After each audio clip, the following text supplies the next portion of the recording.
Hey guys, welcome back to our weekly free visual novel Let's Try thingy I do every week. We missed last week because I was moving, which means that I am now moved, which means this is my first one I'm recording in a new room, in a new house, which apologies in advance if anything sounds weird, because it might take me months to properly set this room up and treat it for sound and so on, and get stuff shipped in to hang up places and whatnot. That's a whole mess. But I've got an output to stick to, so I'm trying to DIY this stuff and set up a little foam fort around myself and various things to sort of like fill up the room and get rid of echo and noise and so on. So that's my mess in the background. Today we're doing Forever Gold, which is a bit of a divergence in some ways. One, it has both human and furry modes that you can switch between, if I remember correctly. And it's also an HTML game. It's I don't know what this little engine or system is called, but it's not RenPy. It's not what the visual novels are usually made of. Instead, it's the kind of thing that's often used for some stuff that's more interactive, often stuff that has like stats and RPG elements, and in the furry subgenre, a lot of growth-based stuff, because it enables those kinds of stats. But let's give it a go.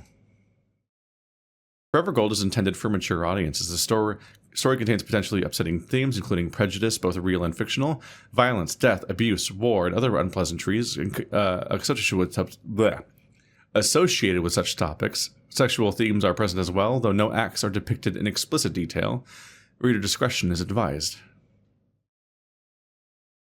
We make decisions, live with the consequences, seize opportunity if you dare. Not all choices are made equal. What you reap may not be apparent as you sow.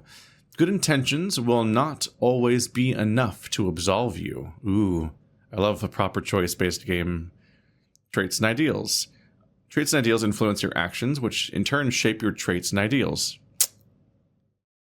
Oh, your actions shape your traits and ideals. First, having the sentence start and end with the same words threw me for a second, as if we had looped in our terminology, but I see what they did there. Both influence prose, dialogue, and the options available when making decisions. Traits decide what you are. Ideals reflect what you believe. Any ideal may be challenged, but you cannot change what you are. Skills unlock certain opportunities and determine how you fare during skill checks. Whether you choose to sharpen your natural talents or mitigate your innate flaws, you may invest your skill points as you please. Improving your skills is a rare and valuable opportunity. Bonds and camaraderie. Your companions will form their own opinions of you, curry their favor, or don't. The party menu provides a general summary of how your comrades feel, but it does not detail nuance. Inventory. You come across items. Some you take with you, while others only linger in your memory, but both may be cited in conversation. Occasionally, a man may give you a token of his oath. These valuable metals may be redeemed for personal or political favors. Recalling progress. The travel log tracks your current objectives, and the synopsis within tracks major events within the story. As you learn more about the world, your knowledge is gathered in the codex. Vocabulary terms which may be archaic or unfamiliar are displayed in the glossary for your convenience. Settings. There's settings. Saving. You save. You should do it. There's also an autosave. Okay. Begin. Well, this is ambitious sounding right off the bat, isn't it? Due to most unfortunate circumstances, it seems you have died. I should read this correctly. Alas! Due to unfortunate circumstances, albeit very avoidable circumstances, it seems you have died. Your dying mind drifts to the child you leave behind. You found them one late winter, a beautiful pair of twins, orphaned. One midnight blue, a representative of his kind, his sister, parrot green, with vermilion eyes. Rare, anomalous, breathtaking. The boy was always destined to travel far, to walk a different path, but the girl was yours to keep. You were asked to name them both. Licorice and Salmiak? Ashka and Thesh?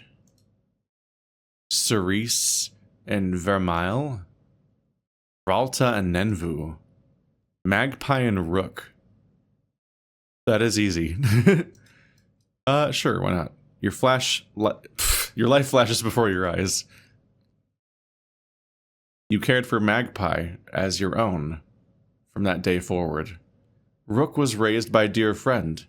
The two of you were young, but it was always inevitable. You were both hair-touched, after all. Your kind is despised, yet you choose to live amongst men regardless. Who is in the wrong? Make a decision. I am or the world? Hair-touched. The world is wrong. Oh, I am. They are right to look upon me with contempt. The world. They begrudge a wolf for having been born with fangs. Yeah, fuck the world.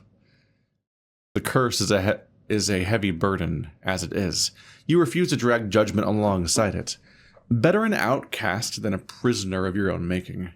You'd rather they keep their distance than realize the truth in their prejudice. As a younger man, you committed a terrible crime. Though you were spared the noose, you will pay for it yet. How long do you deserve to suffer for what you've done? Until I redeem myself? I've earned my reputation. I must prove to the world that I've changed. Or until I've learned.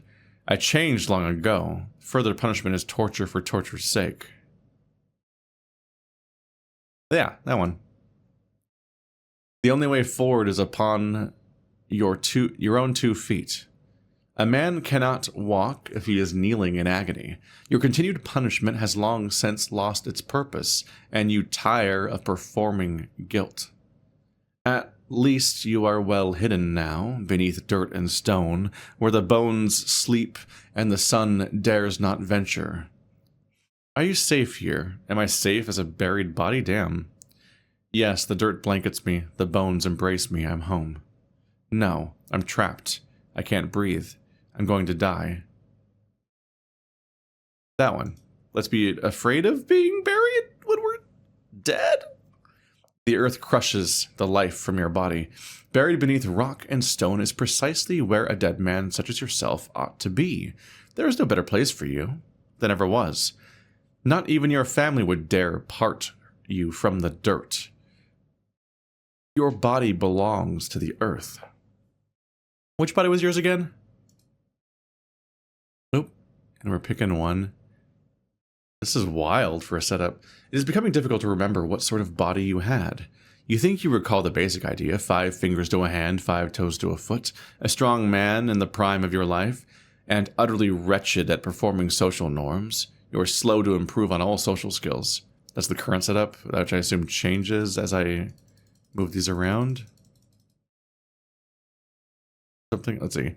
Haretouched, your uncanny intuition and ability to perceive what others overlook. Your closeness with death, and the reflexes which keep you from her grasp.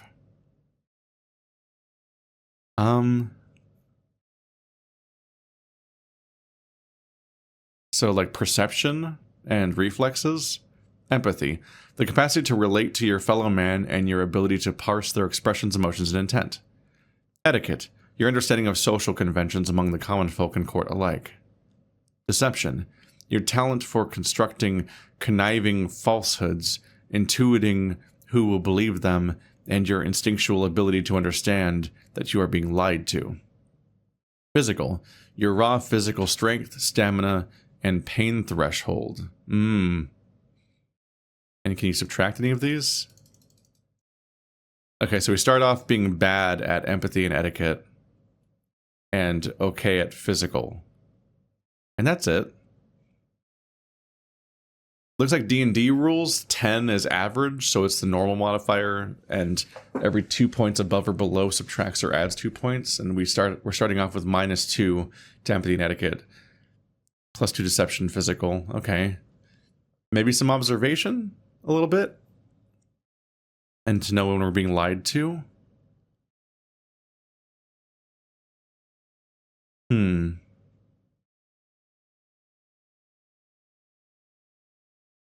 Let's maybe unobliterate our empathy. Oh, it didn't even go. I have to go all the way to 9. Wow, that's a lot of points to get away from that negative. Maybe 2 points in Haretouched. So Haretouched is as strong as the physical stat now. Deception's a bit strong. So we have strengths and weaknesses. That's a fun start for our character. I recognize this body. And then you choose. Yes, that sounds familiar. There's just one last thing. Do you feel human? This is how you're choosing the aesthetic for the character or game or whatever. I don't know if it's everybody or just me. No, but I am. My body is shaped like a man. No, not at all. My body is shaped like a wolf. Hello. I'm a wolf with a hat and a mustache. Shaped like a wolf, father to magpie, the vermilion-eyed hare with the parrot pelt, repugnant bearer of the curse, driven away by your fellow man, down into the crushing darkness of the earth. Mode, snout. Illustrations and prose depict canid characters. Canid characters? I always forget. Let's see. A mix of details here. Maverick. The Haretouched are unlike other men. You have long since made peace with the fact you will never be one of them. You are unapologetically strange. Impenitent. Your actions at Crekash cannot be taken back. The only thing that can be done now is to move forward. Wild thing. The woods and mountains of the north call to you. You harbor disdain for enclosed spaces. That was my reaction to being claustrophobic in the grave. So am I gonna come back from the dead? Or is the death later and not happened yet or something? Looks like you can change stuff if you want to, but yes, let's accept these traits. There, in the distance. It's the white hair again. One day you will find... Oh, again? You've met before? When? One day you will find yourself here, alone. And you will die in earnest. Die in earnest? Is this death not earnest? But that day is not today.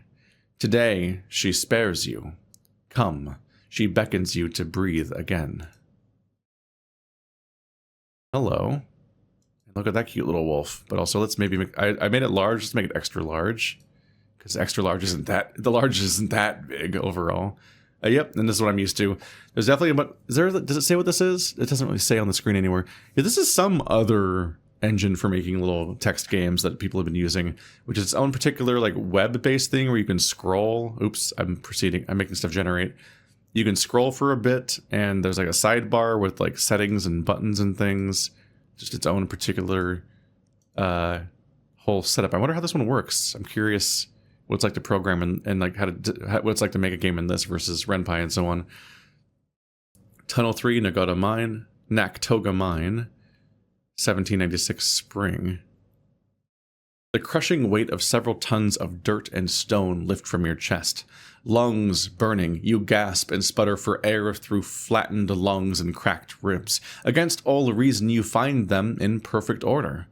Your body aches and your vision spins, but you are alive again. Duke Inspector, are you all right? Viscount Naktoga. Reflexively, you turn towards the voice. Before you is a stout, aged man, hardly familiar, but certainly known to you, a lesser nobleman of the north. You're convinced his name was something that began with an N. Viscount Naktoga? Naktoga? Yes, that's right. Viscount Naktoga. Proprietor of the Naktoga artifact mines. You were assigned to assess the mine's condition in preparation for its purchase by Lord Haydn, a Midland aristocrat. You were probing the tunnels for safety hazards, and you found one. This tunnel needs urgent maintenance. Pardon? You scan your surroundings for the structural fault that killed you.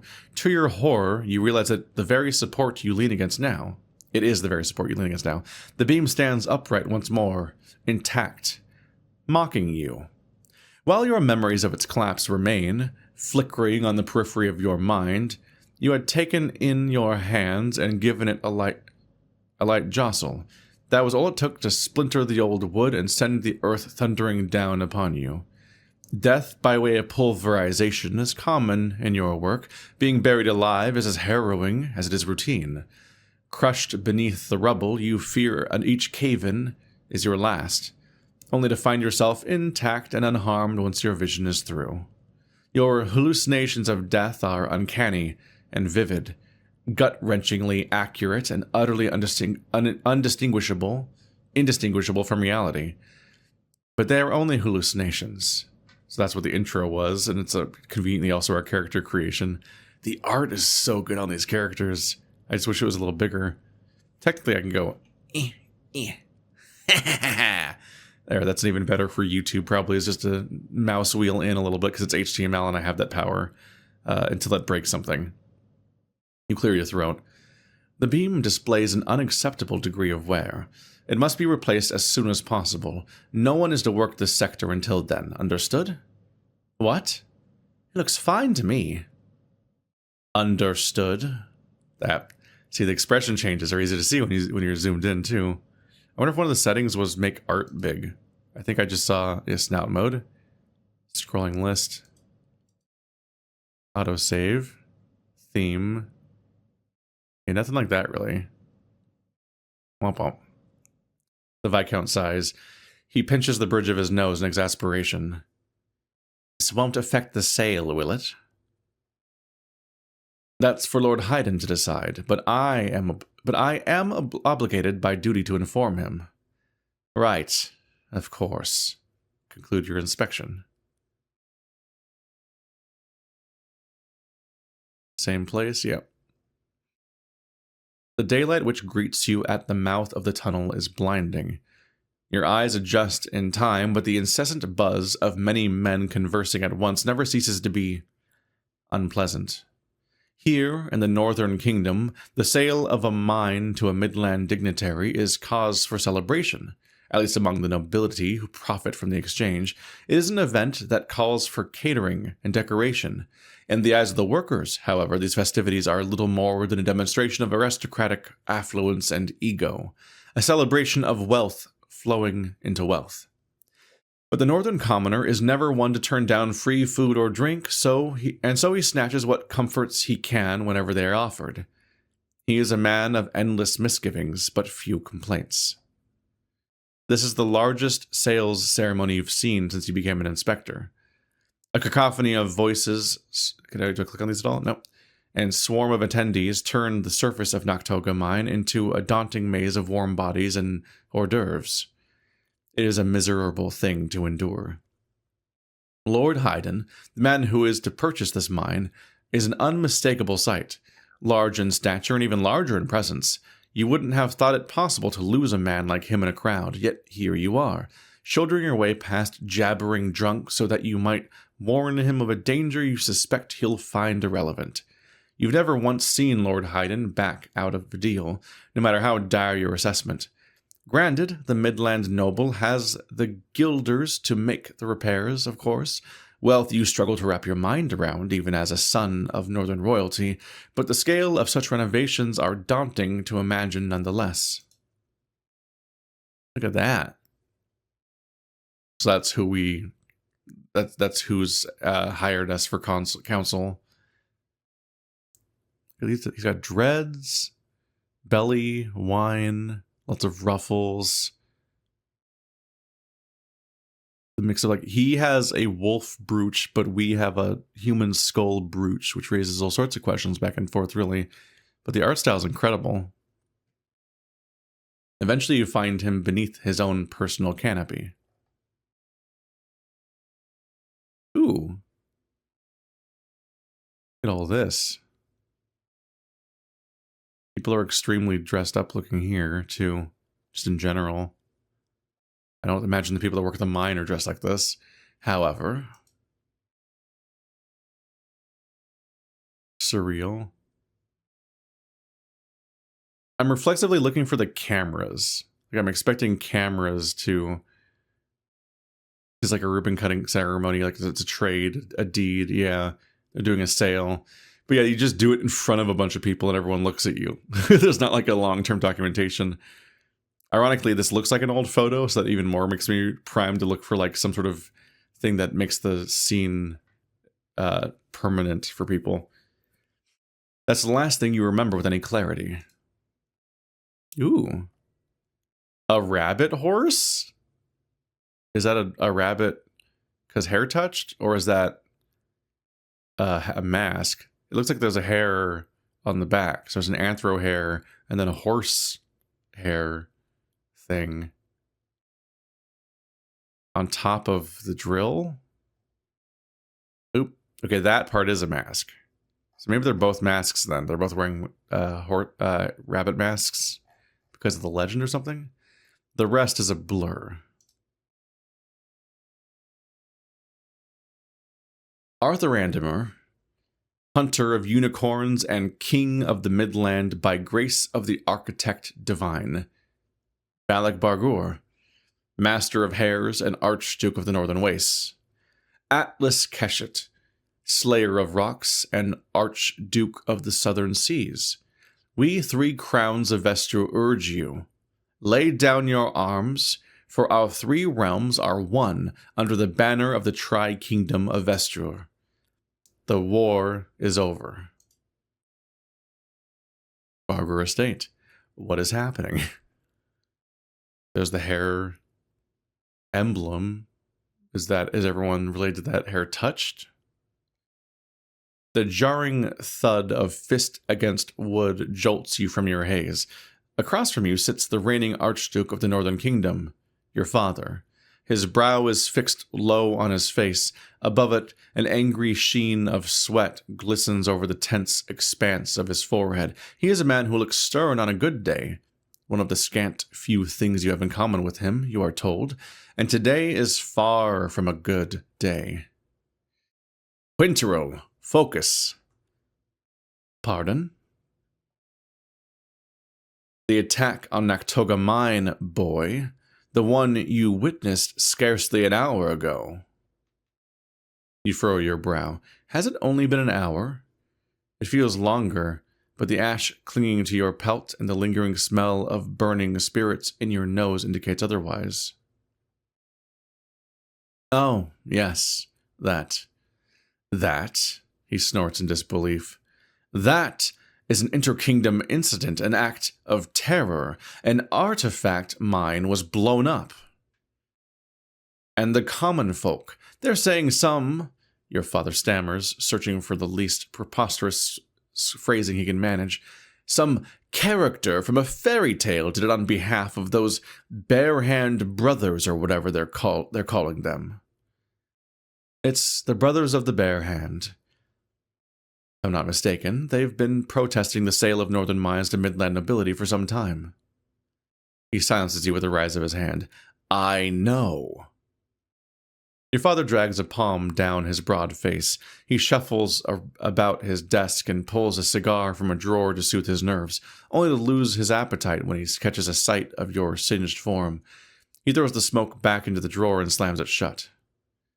They're saying this Lazarus meant to kill Lord Haydn. Worse, Lord Haydn is saying he meant to kill Lord Haydn. If some northern fringe group is calling for the blood of a Midland lord, that's not quite what happened. Then tell me what happened.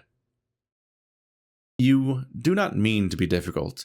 You wish more than anyone to clear the fog in your mind and quiet the ringing in your ears. The taste of soot in your mouth does not help matters either. More than anything, you yearn for a glass of water, but you are unsure whether you wish to test your father's patience further. Make a decision. It went like this, or might I have a glass of water first? Well, we're apparently bad at social cues, which seems like a interesting trait given what our job seems to be. This is what choices look like. They might look a little bit more... Nope, they always look like that without me zooming in too.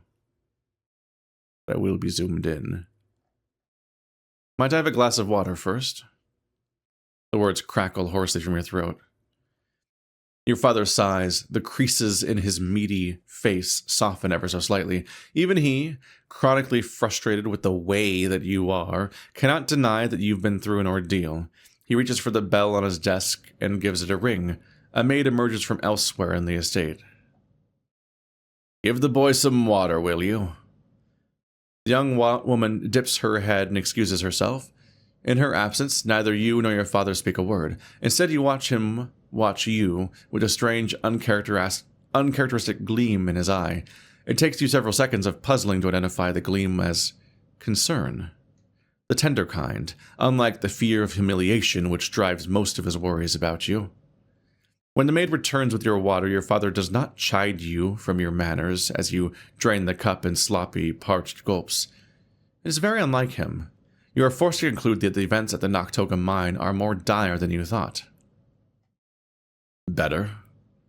You nod. Good.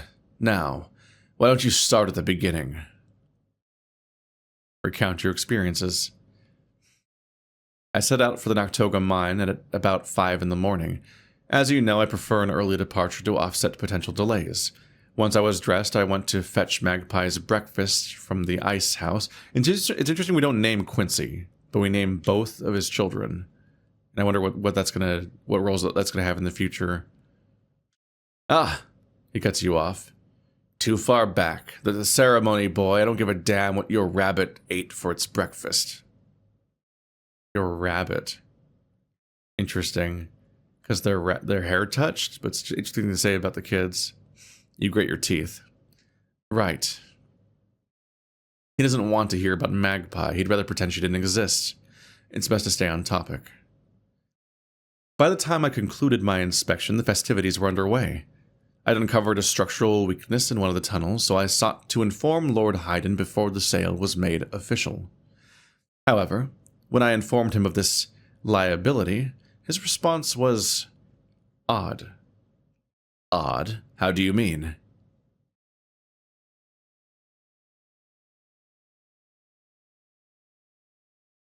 He was far too friendly. You had tried to do your job, but no matter how hard you stressed the liabilities he was to inherit, the Midland Lord blithely shifted the subject to his own tremendous wealth, bombarding you with nonsensical social offers. Upon the transfer of ownership, you'll have to close the mine's west sector for repairs. I'm finding myself rather peckish. What about you, Duke Barghur? Duke Barghur. Have you ever sampled Midland charcuterie? No. Dear boy, I simply must right this wrong. How would you like an invitation to my summer villa? A duke should be well versed in the luxuries offered of each kingdom. And what better place to enjoy the Midland than the beautiful Aru countryside? These expressions are incredible. Look at this guy. Oh my, look at that smug asshole. Jesus Christ. I haven't the time nor desire. Pity. Tell me, Duke Inspector, how do you feel about horses? I do not. A shame. I've some lovely golden sheens coming my way, more than my stable hand can care for even. Tunnel 3 is dangerously unstable. The entire support system requires extensive reconstruction in order to prevent collapse. His only care was for arranging a meeting for horses or tea or some other nonsense. What? Why? I do not know. Did you accept? No. What? Why not? I did not want to. He places a hand on his temple, speaking slowly as if his pace were the problem. Quintrell, maintaining good relations is part of your duty as a nobleman. Have you any idea how important it is to stay in the Midland's good graces? So it was rude of me to reject his offer. Yes, Quintrell. Oh. This poor boy. This poor boy is struggling. He is ill-suited for his position, I guess, which is probably why people are frustrated with him, but damn. When you're born into a role, that's just a frustrating thing to deal with in general. Look, never mind. What happened afterwards? Did you notice anything strange between then and the destruction of the mine? You trawl through your memories, searching for anything of note amongst the rubble. There was a pair of Southerners present. Caterers, I think. Ah, those must be the suspects. The Asenaths. Suspects? They were They were both present when Lazarus appeared. They're not suspected of being Lazarus, they're suspected accomplices. Curious. You cannot imagine what business Southerners might have meddling in a dispute between North and the Midland, much less meddling on behalf of the North. On what grounds? Son, getting your hands on enough explosives to turn a whole mine to rubble is no simple matter. The sale of such things is highly regulated, I know. You are an inspector after all. Right, so Lazarus got creative with his arsenal. I don't follow. You remember what those two were serving, right? Some spirit or another? Rum. Above proof. Very above proof. His raised eyebrows and expectant look tell you this should clarify, but it does not. Then you remember how proof is measured. Gunpowder is doused in spirits, then exposed to flame. If the powder still ignites, it is considered above proof. The drink they were peddling was flammable. Oh. That explains the intensity of the blaze and the inescapable smell of burnt liquor. I presume they've been apprehended. Yes and no. One got away, ran off when the kegs detonated. The kid, though, he went and turned himself in willingly. Claims he had no idea. He was just selling rum. Of course, it's too early to say whether it's the truth. You say you saw him. What do you think? We have choices now. I sometimes wonder if the choices change reality and not just our perceptions or something. He didn't seem attentive enough to be an active collaborator, or we kept looking into the crowd as if he was waiting for something. I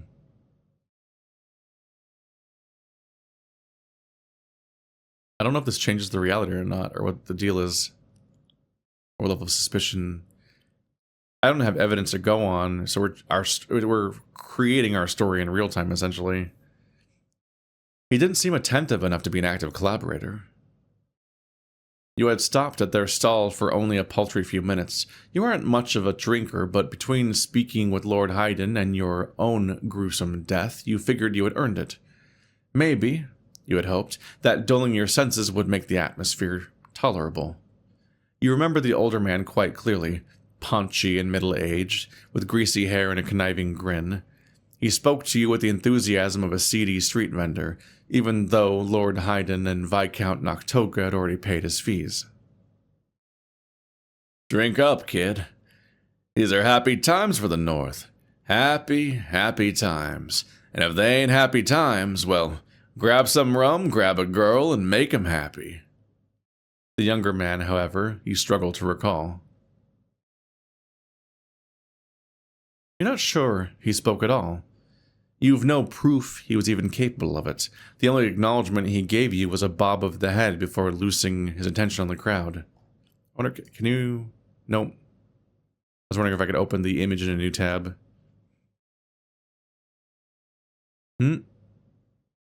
Classic pinky in ear, which is always like... It's just a wild, like, people are watching, what are you doing? You might have forgotten the young man entirely if you hadn't caught him picking his ear when he thought no one was looking. I'd be surprised if he were meaningfully involved. Oh? He didn't seem very present. Yes, that's what I've been told. He sighs, shaking his head. Well, he at least had the sense to turn himself in. Anything else that stuck out to you?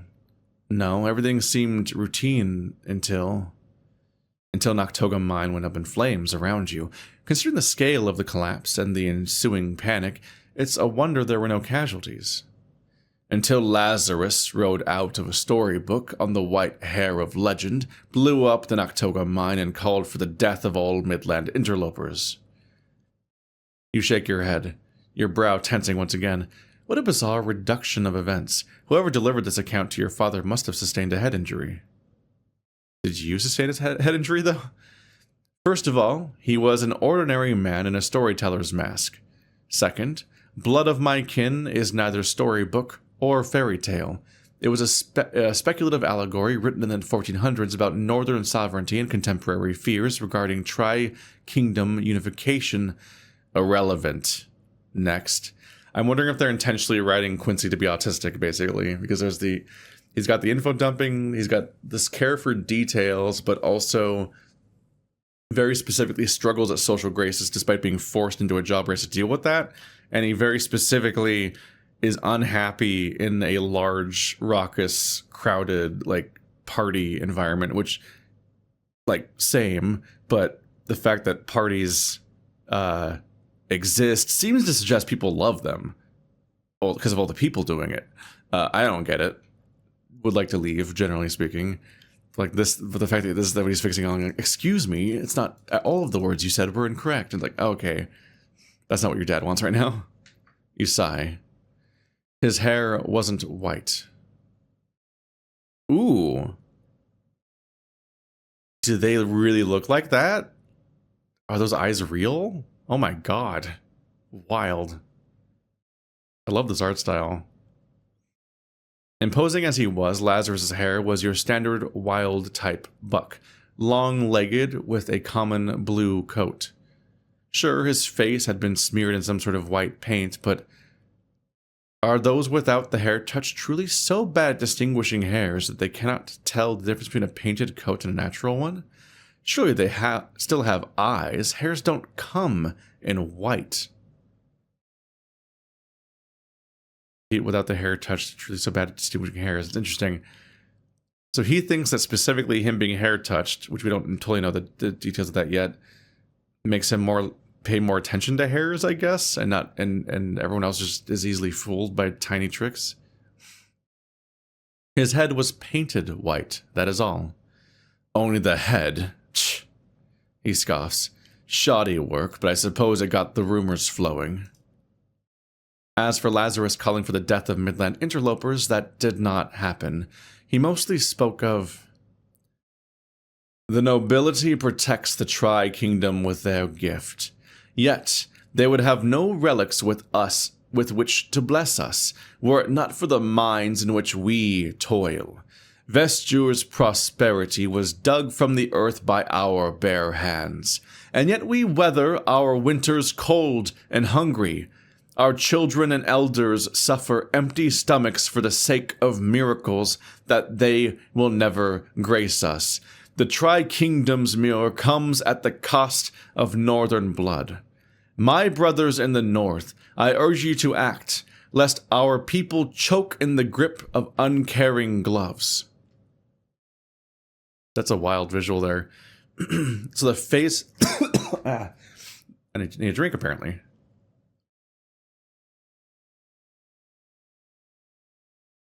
So the face beneath the mask, because the mask is only covering the top of their head, the top of their muzzle and whatnot, as a wolf, because seemingly everyone's a wolf, I guess. Not like a bunch of different species. They painted 2 white stripes on their chin to look like teeth to evoke the imagery that they're going for. And it's a big, loud theater mask because it's supposed to sell the legend and the image at range, so people need to be able to tell what they think it is from further away. And given that no one has photography and video and stuff like that, it's just people's first and second hand accounts and the unreliability of that in a chaotic situation that's going to get the rumors flowing. So you can get a lot of mileage out of that without any sort of like objective documentation of the events that you could actually rely on. It just becomes the stories. The art is so good there. See, I had another thought and I forgot it. Let's see.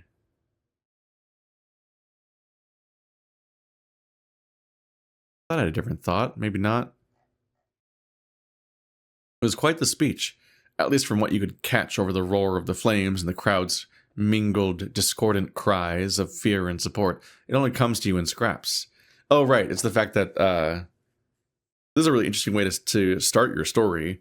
Not only do you start it with a bang of there being an attack, and you have an excuse to show a bunch of imagery really quick. Like they put a bunch of drawings right at the beginning to make you like sort of lure you in and have you like have an idea of what you're in for, so you don't have to like sit here and just look at 2 portraits for like half an hour and then see some art.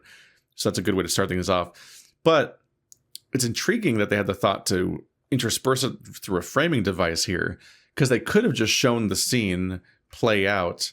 But here, not only are they giving us some ability to impact how the scene is told, it gives us multiple layers of intrigue where we're being given the stakes of the situation and why we're reacting to it, and we're giving false accounts of the situation and seeing the real situation, which is also filtered through our choices, which makes it a very engaging and interesting way of playing out this inciting incident instead of just playing it straight and then following it up with this interrogation afterwards or something, and having each scene happen one at a time for like 20 minutes at a time independently of each other.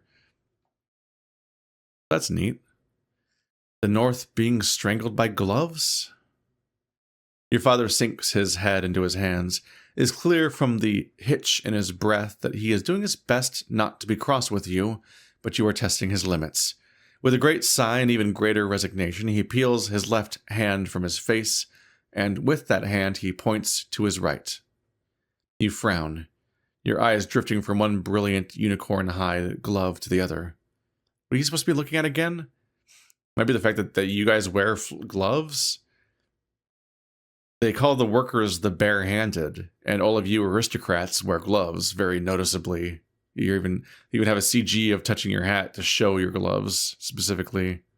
Look at both of you do. Nobility. He was talking about nobility, Quintrell. Your uncertainty has been gravely misinterpreted. He thinks you've forgotten the significance of your own noble's gloves. Your face burns with humiliation. I know that. You sputter, defensive. What I meant to say was, there was no threat made against the Midland, nor against Lord Haydn. Lazarus seemed to think all gloves of the three kingdoms are culpable, not only the nobility of the Midland. And what sense does that make? It's the Midlanders who are letting the mines languish. Yes, but it's northern nobility who choose to sell their mines and allow Midland lords to do with them what they please. St. Alistair above, boy. Don't tell me you agree with those spoony bare hands. While the brothers of the bare hand are contentious for their methods, most northerners acknowledge that there is at least some sliver of truth to their grievances. The artifact mines in the north are the sole source of the most precious materials in all of Vestur. Yet the northern kingdom remains the poorest of the peninsula. The only northerners who've the gall to deny the disparity are at play. The disparity at play are members of higher nobility, invested in currying Midland favor. Why does it come as a surprise to him that you would acknowledge the obvious? I am simply relaying the common sentiment. If there's one thing you've learned from your time as an inspector, it's that the money and politics surrounding artifact excavation form an intricate web tangled beyond your understanding. You know better than to pretend you've enough context to commit to a stance on a complex issue you only half know. Common sentiment? Ah, hell, this is worse than I thought. You must have known there was unrest among the common folk. I've been hearing barehand talking points since day one as an inspector. Course I knew, it's just... He trails off, rubbing his temple. Didn't think they'd lose faith in the Tri-Kingdom before I could get around to doing anything about it. Sitting on the northern throne is a thankless job. Count your blessings your second son, boy. Shaking his head, your father slumps into his seat. He opens his cigar drawer and in search of comfort, only to stare into it listlessly before closing it again. Your father's stress is contagious, and so you make a cautious attempt to assuage him. Well, I wouldn't say they've lost faith. They've been calling for a prince's convoy, after all. A prince's convoy? Architect above. It seems he was not assuaged. You stammer, trying to understand where you went wrong in your efforts. I thought this would come as a relief to you. If they no longer trusted the nobility, they wouldn't be calling for the kingdom heirs to mend things. Your father emits another long, drawn-out exhale. This time he makes no attempt to temper his exasperation. He exudes misery like carrion exudes stench, looking very much like an animal quashed under the veil of a carriage. All I wanted was 1 day without Bull. 1. Is that too much to ask?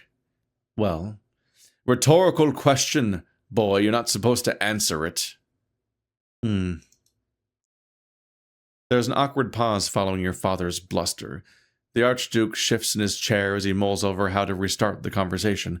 Eventually, he comes to a conclusion both baffling and rare. He apologizes. Sorry, Quintrell, it's just... He sighs, shaking his head. This is not the Vestur I wanted D'Angelo to return to. I wanted to give him the welcome home he deserves, eat a nice dinner with my son, let him rest up in his own room, maybe finally go on that damned fishing trip. Now, he'll barely even get a chance to sit down before I have to send him off to fix the Tri-Kingdom. That's right. Today was the day your older brother was to return home. In all the chaos, he'd completely forgotten. It's been close to 3 years since D'Angelo, clad in his new King's Army uniform, boarded a ship across the sea. Gonna show those opening rebels a thing or two, he had penned in his parting letter. You're told he returns a hero. It is difficult to imagine granting your brother such a mythic descriptor, but perhaps that is because last you knew he was still in the habit of leaving his undergarments on the floor. Perhaps he has learned to fold them in his time abroad. Blame not the countrymen of your sister kingdoms, for it was both inevitable and just. The Sibyls of the southern kingdom foretold this war long ago. All is as willed by the architect divine. Grieve your fallen brothers, but take solace that their blood has sown the fields of a fair morrow, for upon her final day the high Sibyl Eustitia,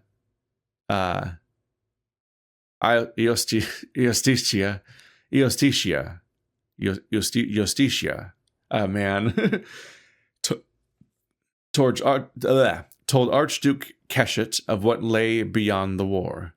A blessed era of peace awaits. His chosen walk amongst us. I think this one's going to interest some people.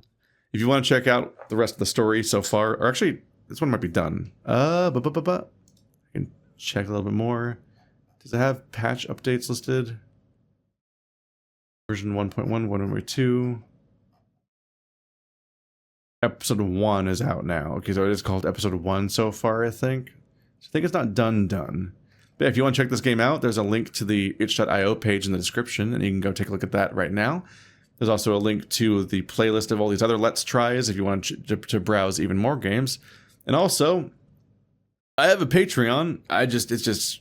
It's just responsible to remind people of that because I just moved, and holy shit, there's so many things you need in a house when you don't have things in your house. So it's, oh boy. Anyway, back to that. I got a video out this week. See you guys next time.